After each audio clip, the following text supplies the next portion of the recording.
So first, thank you guys for your time, and thanks for allowing me to get a sneak peek into season two. Um, first, I'll start with you, Tonantzin. Am I saying it right? Tonantzin. Tonantzin.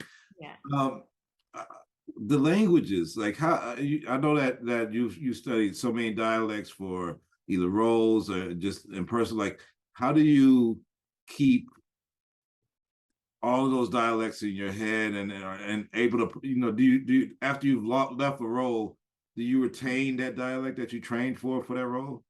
Oh, I love this question. Yeah, I have done quite a few languages, and actually, it's been kind of a little bit of a forte for me.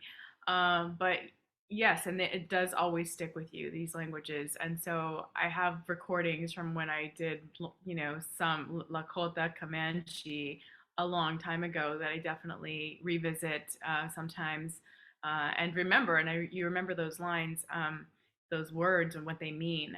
But for Para and for LaBrea, we do have a few words that are in Tongva. I think we will have more to come as well. So, and also Para, her name is in Tongva, and of course the new upcoming leader, villainous leader from the exiles, Tomet, is also a Tongva word. Okay. Mhm. GK, I want to know about your survival skills in real life. Like, if you was thrown into some time warp place and you had, I mean, can you build a tent? Can you start a fire? Like, what like how prepped are you for to be a survivalist? I would love to say, Jamal, that I would be absolutely fine, but I've got too much evidence in my life to suggest that I might not be. Um, I moved to California about 11 years ago, or 10 years ago, and went camping with some friends. My first month there, went up to Sequoia, and thankfully we did survive, but we did come into contact with a bear on our trip, and I didn't keep my cool. I would say, but I also didn't die, so that was kind of good. But no, honestly, I do think that it is an interesting thing that we are now thrown into this space in LaBrea, and so yeah, I think much like Ty, my skills would probably be more talking than actually being more hands-on, but talking's important too. If you had if you had to take something back into a BC era, like what would be like important items for you to bring there to survive? Uh, Practical things like a means to be warm, so fire starters of some description, good clothes, good footwear, because we've been doing lots of running in this era. So it's I think I'd be trying to be very practical minded about what to do, what to bring. Yeah. Good hiking shoes. Good hiking shoes.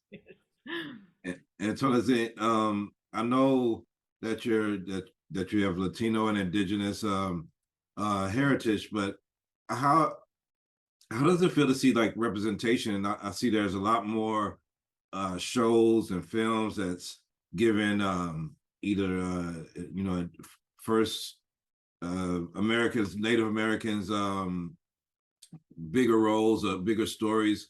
How does it feel just to see like representation, have stories that's like flushed out for those characters? And whether you're talking about reservoir, was it reservoir, Reservation dogs.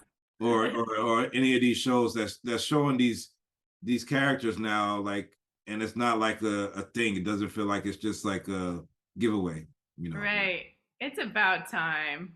We're really really ready for it, and we're having a really good year as Native people, um, having such great roles and such great storylines that are finally written for the Native community. And La Brea is no exception with Para. This is a banner year for us, and also for Pada, it's for myself and for to play Pada is such an honor, but also I'm just extremely happy that this whole year has happened for all of us. Yeah. Well, I love the story. I'm trying to figure out what's going to happen because you know it's like when you think of, you know, when they came to America, you think of like how this relationship is with Para and them. Like, are they gonna just mess them over? And I'm hoping that you know that everybody comes out on top. And can't wait to see the rest of the season. Can't wait till everybody gets to see it also. Thank you guys for your time. Thank Thanks, you, Jamal. Jamal. Thank you.